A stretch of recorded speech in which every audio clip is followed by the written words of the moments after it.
नमस्कार, live India में आपका स्वागत है। मैं रिन सम्राट। आरजेडी नेता तेजस्वी यादव ने प्रधानमंत्री नरेंद्र मोदी के बिहार दौरे पर कहा कि प्रधानमंत्री रोजगार, गरीबी कम करने या पलायन रोकने नहीं आ रहे हैं। वह पढ़ाई, दवाई, कमाई, शिक्षा, सिंचाई के बारे में बात करने नहीं आ रहे हैं। उन्होंने कहा, तेजस्वी यादव ने कहा कि प्रधानमंत्री यहाँ फिर से लोगों को ठगने आ रहे हैं। बाबा साहब को लेकर आशीर्वाद आ रहे हैं। प्रधानमंत्री जी को रोजगार बांटने थोड़ी आ रहे हैं। नीचे करो, नीचे। प्रधानमंत्री जी गरीबी खत्म करने थोड़ी आ रहे हैं। प्रधानमंत्री जी पलायन रोकने थोड़ी आ रहे हैं। प्रधानमंत्री जी पढ़ाई, दवाई, कमाई, सिंचाई की बात करने थोड़ी आ रहे हैं। प्रधानमंत्री जी फिर से ठगने आ रहे हैं, लंबा चौड़ा भाषण देने आ रहे हैं। लालू जी हम लोग को गाली देने आ रहे हैं। अब प्रधानमंत्री जी आ रहे हैं तो मेरा सवाल है कि तीनों जमाइयों को माला पहनाएंगे, स्वागत करेंगे मंच पे। मेरा सवाल है, संतोष मांझी जी का माला पहनाएंगे प्रधानमंत्री, या अशोक चौधरी जी के दामाद को पहनाएंगे, या चिराग पासवान जी के जीजा जी को पहनाएंगे? ये बताएंगे, प्रधानमंत्री बताएंगे कि एनडीए का मतलब ही क्या है। एनडीए का मतलब क्या है? उसमें तो हमने ट्वीट करके कल एक गाना भी जो है वो भी हमने पेश किया। चलिए आगे बढ़ेंगे। बीजेपी नेता शहजाद पूनावाला ने कांग्रेस नेता जयराम रमेश के बयान पर कहा कि जयराम रमेश भारत की राजनीति के पिनोकियो हैं। कांग्रेस पार्टी झूठ की जननी है और उसके सबसे बड़े झूठ के सप्लायर जयराम रमेश है। जयराम रमेश भारत की राजनीति के पिनोकियो है। पिनोकियो वो कैरेक्टर था जो रोज झूठ बोलता था, उसकी नाक लंबी हो जाती थी। कांग्रेस पार्टी झूठ की जननी है और उसके सबसे बड़े सप्लायर झूठ के जयराम रमेश है। अब तो जयराम रमेश जी डिजिटल फ्रॉड करने लगे हैं। बताइए, जब विक्रम मिश्री जी के बयान पर वो बात कर रहे थे तो बता रहे थे कि वॉशिंगटन ने, मतलब कि व्हाइट हाउस ने एक प्रेस नोट जारी किया है ट्रंप जी की बातों पर, और ट्रंप जी की जो बातें बताई जा रही है और उसमें बहुत अंतर है। और जो स्क्रीनशॉट उन्होंने प्रेस नोट का बताया, वो प्रेस नोट आज की नहीं है, 27 जनवरी की है। क्योंकि अभी तक जब हम ये बात कर रहे हैं तब तक कोई ऑफिशियल स्टेटमेंट व्हाइट हाउस का नहीं आया है। मतलब भारत के पक्ष को कमजोर करने के लिए अब Congress party digital fraud, fakery G7 के नाम पर करेगी। सोचिए किस स्तर पर कांग्रेस पहुंची है। पहले इन्हीं महानुभाव ने G7 पे झूठ बोला कि इनवाइट नहीं आया। इन्हीं महानुभाव ने सांसदों की तुलना आतंकियों से की। इन्हीं महानुभाव ने बार बार कहा कि देखिए भारत ने सरेंडर कर दिया है। आज ट्रंप साहब को साफ साफ बता दिया कि ऑपरेशन सिंदूर ऑन है। इन्हीं महानुभाव ने बताया सीज फायर करवाने में ट्रंप ने ट्रेड का इस्तेमाल किया। मोदी जी ने साफ बता दिया कि कोई थर्ड पार्टी इन्वॉल्वमेंट नहीं था और ना कोई ट्रेड की बात हुई। इन्हीं महानुभाव ने बार बार सेना का अपमान, सेना के पराक्रम का अपमान और सांसदों का अपमान किया। और अब मोदी विरोध में उतरते उतरते भारत की विदेश नीति, भारत की सख्त नीति पर एक कटाक्ष करने के लिए और पाकिस्तान को एक हैंडल देने के लिए डिजिटल फ्रॉड कांग्रेस कर रही है। आज जयराम रमेश ने सारी हदें पार कर दी है। कांग्रेस ने बताना चाहिए, इतनी फ्रस्ट्रेटेड और डेस्परेट है पाकिस्तान के नैरेटिव को बढ़ाने के लिए कि आप 27 जनवरी के प्रेस नोट को आज का बताते हुए देश और दुनिया में झूठ फैला रहे हैं। कांग्रेस इंटरनेशनल लायर है। कांग्रेस पूरे विदेश में और देश में अपना नाम बना चुकी है कि झूठी। केंद्रीय मंत्री गिरिराज सिंह ने कहा कि मैं प्लास्टिक मैन्युफैक्चरिंग एसोसिएशन को इस प्रदर्शनी के आयोजन के लिए धन्यवाद देना चाहूँगा, जिसमें जीरो से लेकर हीरो तक, यानी गांव में कचरा ढोने वाले पीकर से लेकर मशीन, बायोडिग्रेडेबल चीज़ तक बन रहे हैं। उन्होंने कहा कि मैं उनका धन्यवाद करना चाहूँगा। आज भारत दुनिया के उन देशों में है जो एक टिकाऊ आत्मनिर्भर भारत की ओर बढ़ रहे हैं, चाहे वह कपास का क्षेत्र हो या अन्य कोई क्षेत्र हो। मैन्युफैक्चरर एसोसिएशन को मैं धन्यवाद दूंगा कि उन्होंने एग्जीबिशन लगाया है जिसमें जीरो से लेके हीरो तक, यानी गांव में पीकर से लेकर के, वेस्ट पीकर से लेकर के जो मशीन बना रहे हैं और बड़े बड़े प्रोडक्ट बना रहे हैं, बायोडिग्रेडेबल सामान बना रहे हैं, बायोडिग्रेडेबल तेल बना रहे हैं, ऐसे ऐसे तेल भी तो बना रहे हैं, तो सारे चीज बना रहे हैं। मैं धन्यवाद दूंगा। और आज दुनिया में भारत उन देशों में है जो सस्टेनेबल आत्मनिर्भर भारत की ओर बढ़ रहा है। चाहे कॉटन के सेक्टर में रिसाइकिल कॉटन का हूं, रिसाइकिल प्लास्टिक के सेक्टर में ये काम कर रहे हैं। और हमारे पास अभी भी सड़कों पर इतने प्लास्टिक के ग्रेड, हम बोतल से बोतल तो बना रहे हैं, प्लास्टिक का कपड़े बना रहे हैं, लेकिन कई ग्रेड प्लास्टिक अभी हैं जिस पर ये लोग काम कर रहे हैं। उम्मीद है जिस दिन हमारे कचरे उठ जाएंगे, कई इधर उधर के बगल अगल के देश हैं, उनके टोटल बजट के लायक।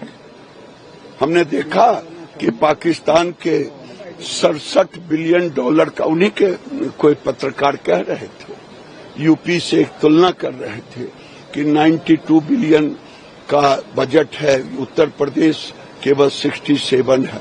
मैं देख रहा हूं 67 बिलियन डॉलर से ज्यादा का कचरा अब एक नए रूप में लेने जा रहा है, यानी हमारे कचरे की कीमत भी 60। ओडिशा के भुवनेश्वर में गोपालपुर गैंगरेप मामले के विरोध में कांग्रेस नेताओं और कार्यकर्ताओं ने मुख्यमंत्री आवास की ओर मार्च निकाला और इस्तीफे की मांग की।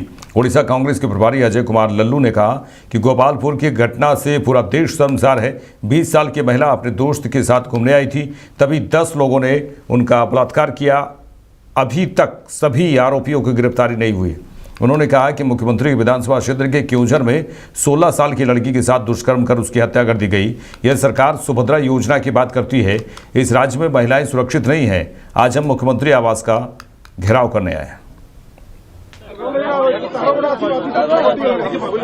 गोपालपुर में जिस तरह की घटना हुई, पूरा देश शर्मसार है।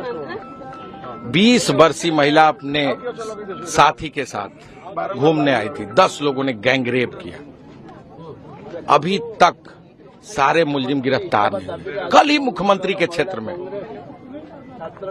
कोंझर के हरिश्चंदपुर में एक 16 बरस की बेटी के साथ बलात्कार हुआ, उसकी निर्मम हत्या करके पेड़ में टांग दिया गया। ये सरकार सुभद्रा योजना की बात करती है। अंगुल जिले में कनिया ब्लॉक में जिस तरह एक सुभद्रा बेटी के साथ बलात्कार हुआ, उसके आर्गन निकाल लिए गए, कई दिनों तक लाश उसकी जंगल में पड़ी रही, न्याय नहीं मिला उसको। पिछले दिनों कटक में एक बेटी के साथ घटना हुई, एक थाने गई, मुकदमा नहीं दर्ज किया गया, दूसरे थाने गई, उसके पहले फिर उसका गैंगरेप हुआ, तीसरे थाने गई, चौथे थाने पर धरना दिया, तब जाके उसका मुकदमा दर्ज हुआ। 64,000 से अधिक लड़कियां, महिलाएं गायब हैं। 7 में 8 में पढ़ने वाली बच्चियां बच्चा पैदा कर रही हैं। इस प्रदेश में महिलाएं सुरक्षित नहीं है। इस महिला विरोधी सरकार के खिलाफ आज हम लोग मुख्यमंत्री आवास घेरने आए हैं, मुख्यमंत्री का इस्तीफा लेने आए हैं। इस सरकार 1 साल की उपलब्धि गिना रही है। यही उपलब्धि है कि महिलाएं उस उड़ीसा राज्य में सुरक्षित नहीं है। प्रधानमंत्री आने वाले हैं, क्या संदेश देकर जाएंगे? जिस प्रदेश में महिलाएं सुरक्षित नहीं है, उस प्रदेश में कानून का राज नहीं है। ऐसे जंगल राज के इस सरकार को उखाड़ फेंकने के लिए आज हम यहाँ घेराव करने आए हैं। संघर्ष करेंगे, लाठी खाएंगे, जेल जाएंगे, लेकिन इस जुल्मी महिला विरोधी सरकार को। ओडिशा बीजेपी अध्यक्ष मनमोहन सामल ने गोपालपुर गैंगरेप मामले को लेकर विपक्ष के बयानों पर कहा कि सबसे पहले तो विपक्ष को इस पर बोलने का कोई अधिकार नहीं है, क्योंकि उन्होंने पिछले 15 सालों में हुई घटनाओं पर कुछ नहीं किया। हमने तुरंत कार्रवाई की और 10 लोगों को गिरफ्तार किया। उन्हें सवाल करने का कोई नैतिक अधिकार नहीं है। उन्होंने कहा कि हमारी सरकार कार्रवाई करने में कोई कसर नहीं छोड़ती।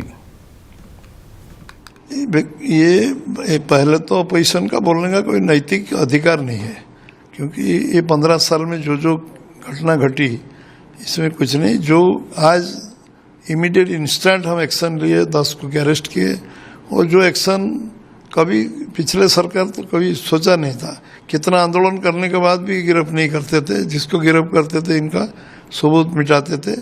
वो इनका कोई नैतिक अधिकार नहीं। लेकिन हमारा सरकार कोई सेंसिटिव इशू में इसको एक भी कसर नहीं छोड़ते।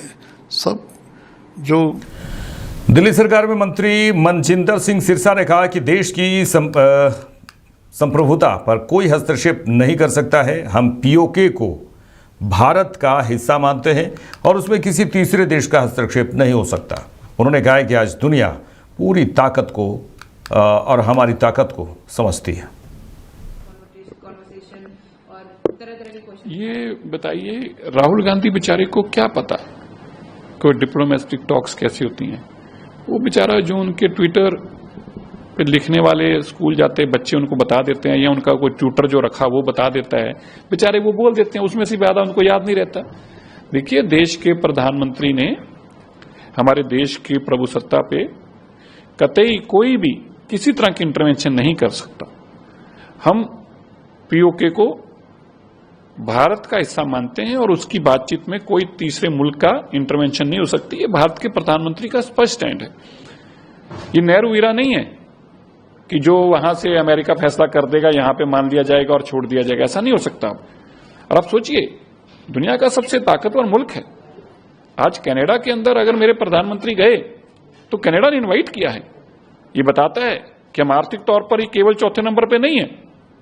हमारी राजनीतिक ताकत, कूटनीति में भी आज दुनिया हमारी ताकत को समझती है और दुनिया की हमारी ताकत को महसूस करती है। यही कारण है कि अमेरिका का राष्ट्रपति भी अगर आगे से हमें को कहता है तो मेरे देश के प्रधानमंत्री अगर उसको मना करते हैं तो उसके अंदर दोबारा कहने की हिम्मत नहीं करता। ये मेरे देश की ताकत है और ये मेरे देश के प्रधानमंत्री की ताकत है। और कांग्रेस को अगर आप कहेंगे, अगर ट्रंप भी फोन करके बता देना और ट्रंप भी अगर अनाउंसमेंट भी कर दे कि देश के प्रधानमंत्री ने इनकार कर दिया मेरे से किसी इंटरवेंशन के लिए, राहुल गांधी का कसूर नहीं है। वो फिर भी वही बोलेगा जो उसको ट्विटर पे लिखने वाले बच्चे। आरजेडी नेता मनोज झा ने प्रधानमंत्री नरेंद्र मोदी और अमेरिकी राष्ट्रपति ट्रंप के बीच टेली वार्ता पर विदेश सचिव विक्रम मिश्री के बयान पर कहा कि मैं सीधे तौर पर कहना चाहता हूं कि मैं अपने प्रधानमंत्री पर भरोसा करूंगा, लेकिन बात अब बहुत आगे बढ़ गई है। डोनाल्ड ट्रंप ने 14-15 बयान दिए हैं। आज भी एक तरफ मिश्री जी ने वीडियो जारी किया और दूसरी तरफ उन्होंने कहा कि मैं व्हाइट हाउस की ब्रीफिंग देख रहा हूं। दोनों में समन्वय सामंजस्य की कमी दिख रही है। इसलिए हम सब बार बार कहते हैं कि संसद का सत्र तुरंत बुलाया जाना चाहिए। देश का एक स्वर अमेरिकी राष्ट्रपति तक जाना चाहिए। पहली बातचीत है और अपना पक्ष मजबूती से रखा है कि हमें किसी मीडिएशन की जरूरत नहीं है। कोई मीडिएशन हुआ भी नहीं, ट्रेड की कोई बात नहीं हुई थी। क्या कहना चाह रहा? देखिए, मेरा सीधे तौर पे कहना है कि मैं अपने प्रधानमंत्री को यकीन करूंगा, लेकिन चीजें काफी आगे बढ़ चुकी हैं। अब 14-15 बयान लगातार दे चुके हैं डोनाल्ड ट्रंप। आज भी एक तरफ मिश्री साहब ने वीडियो रिलीज किया और मैं व्हाइट हाउस की ब्रीफिंग देख रहा हूं। दोनों में तालमेल का अभाव है, दोनों में सामंजस्य का अभाव है। और इसलिए जब बार बार कहते हैं ना, और हम सब लोग कहते हैं कि संसद होनी चाहिए फौरी तौर पर। सरकार आज आपकी है, कल आपकी नहीं होगी, लेकिन देश का एक स्वर कम्युनिकेट हो अमेरिकन प्रेसिडेंट को कि आप जो ये हाइफन करके इंडिया पाकिस्तान यूज करते हैं, we are not meant for that. Historically and in contemporary times हमारा जो पोजीशन रहा है नॉन निगोशिएबल रहा है कई चीजों पर। मैं समझता हूं कि उस तरह की एक्सरसाइज की जरूरत है वैश्विक स्तर पर, न कि सिर्फ घरेलू हेडलाइन मैनेजमेंट हमारी प्राथमिकता हो जाए। चलिए आगे बढ़ेंगे। बीजेपी के राष्ट्रीय महासचिव तरुण चुग ने प्रधानमंत्री नरेंद्र मोदी और अमेरिकी राष्ट्रपति ट्रंप के बीच टेली वार्ता पर विदेश सचिव विक्रम मिश्री के बयान पर कहा, यह नया भारत है जो न झुकता है और न ही अपने एक्शन रोकता है। यह प्रधानमंत्री नरेंद्र मोदी के नेतृत्व वाला भारत है। देश की एकता, अखंडता और संप्रभुता से कोई समझौता नहीं होगा। भारत का रुख स्पष्ट और कड़ा संदेश दे रहा है, खासकर उन लोगों को जो भारत में रहते हैं और पाकिस्तान की पैरवी करते हैं। क्लैरिफाई हो गया है कि किसी थर्ड पार्टी को इंटरवेंशन नहीं करना। ये नया भारत है, ना झुकता है ना एक्शन को रोकता है। ये नरेंद्र मोदी के नेतृत्व का भारत। देश की एकता, अखंडता व संप्रभुता पर कोई समझौता नहीं। भारत का स्टैंड स्पष्ट और मजबूत संदेश दे रहा है, और खास तौर पर उन लोगों के लिए जो रहते तो भारत में हैं लेकिन पैरवी पाकिस्तान की करते हैं। उनके लिए ये भी स्पष्ट संदेश है। पूरे विश्व को भारत की चमक व धमक इस संदेश में दिख रही है। विदेश सचिव विक्रम मिश्री ने कहा कि प्रधानमंत्री नरेंद्र मोदी ने राष्ट्रपति ट्रंप से साफ कहा है कि इस पूरी घटना के दौरान भारत अमेरिका व्यापार समझौते और अमेरिका की ओर से भारत पाकिस्तान के बीच मध्यस्थता को लेकर किसी भी स्तर पर बातचीत नहीं हुई। सैन्य कार्रवाई रोकने के बारे में बातचीत भारत और पाकिस्तान के बीच दोनों सेनाओं के बीच स्थापित मौजूदा चैनलों के तहत सीधे हुई या पाकिस्तान के अनुरोध पर हुई। उन्होंने कहा कि प्रधानमंत्री नरेंद्र मोदी ने जोर देकर कहा कि भारत ने न कभी मध्यस्थता स्वीकार की थी, न करता है और न ही कभी करेगा। प्रधानमंत्री मोदी और राष्ट्रपति ट्रंप की मुलाकात G7 समिट की साइडलाइंस पर होनी तय थी। राष्ट्रपति ट्रंप को जल्दी वापस अमेरिका लौटना पड़ा, जिसके कारण ये मुलाकात नहीं हो पाई। इसके बाद राष्ट्रपति ट्रंप के आग्रह पर आज दोनों लीडर्स की फोन पर बात हुई। बातचीत लगभग 35 मिनट चली। 22 अप्रैल को पहलगाम आतंकी हमले के बाद राष्ट्रपति ट्रंप ने फोन पर प्रधानमंत्री मोदी को शोक संवेदना प्रकट की थी और आतंक के खिलाफ समर्थन व्यक्त किया था। उसके बाद दोनों लीडर्स की ये पहली बातचीत थी। इसलिए प्रधानमंत्री मोदी ने राष्ट्रपति ट्रंप से ऑपरेशन सिंदूर के बारे में विस्तार से बात की। प्रधानमंत्री मोदी ने राष्ट्रपति ट्रंप को स्पष्ट रूप से कहा कि इस पूरे घटनाक्रम के दौरान कभी भी किसी भी स्तर पर भारत अमेरिका ट्रेड डील या अमेरिका द्वारा भारत और पाकिस्तान के बीच मध्यस्थता जैसे विषयों पर बात नहीं हुई थी। सैन्य कार्रवाई रोकने की बात सीधे भारत और पाकिस्तान के बीच दोनों सेनाओं की एग्जिस्टिंग चैनल्स के माध्यम से हुई थी और पाकिस्तान के ही आग्रह पर हुई थी। प्रधानमंत्री मोदी ने जोर देकर कहा कि भारत ने न तो कभी मध्यस्थता स्वीकार की थी, न करता है और न ही कभी करेगा। इस विषय पर भारत में पूर्ण रूप से राजनीतिक एकमत है। राष्ट्रपति ट्रंप ने प्रधानमंत्री द्वारा विस्तार में बताई गई बातों को समझा और आतंकवाद के खिलाफ भारत की लड़ाई के प्रति समर्थन व्यक्त किया। प्रधानमंत्री मोदी ने यह भी कहा कि भारत अब आतंकवाद को प्रॉक्सी वॉर नहीं, युद्ध के रूप में ही देखता है और भारत का ऑपरेशन सिंदूर अभी भी जारी है। राष्ट्रपति ट्रंप ने प्रधानमंत्री मोदी से पूछा कि क्या वे कनाडा से वापसी में अमेरिका रुक कर जा सकते हैं। पूर्व निर्धारित कार्यक्रमों के कारण प्रधानमंत्री मोदी ने अपनी असमर्थता व्यक्त की। दोनों लीडर्स ने तब तय किया कि वे निकट भविष्य में मिलने का प्रयास करेंगे। राष्ट्रपति ट्रंप और प्रधानमंत्री मोदी ने इजरायल ईरान के बीच चल रहे संघर्ष पर भी चर्चा की। रूस यूक्रेन कॉन्फ्लिक्ट पर दोनों ने सहमति जताई कि जल्द से जल्द शांति के लिए दोनों पक्षों में सीधी बातचीत आवश्यक है और इसके लिए प्रयास करते रहना चाहिए। क्वाड की अगली बैठक के लिए प्रधानमंत्री मोदी ने राष्ट्रपति ट्रंप को भारत यात्रा का निमंत्रण दिया। राष्ट्रपति ट्रंप ने निमंत्रण स्वीकार करते हुए मेरे साथ इस बुलेटिन में इतना ही। देश दुनिया के तमाम खबरों के लिए देखते रहिए लाइव इंडिया। नमस्कार।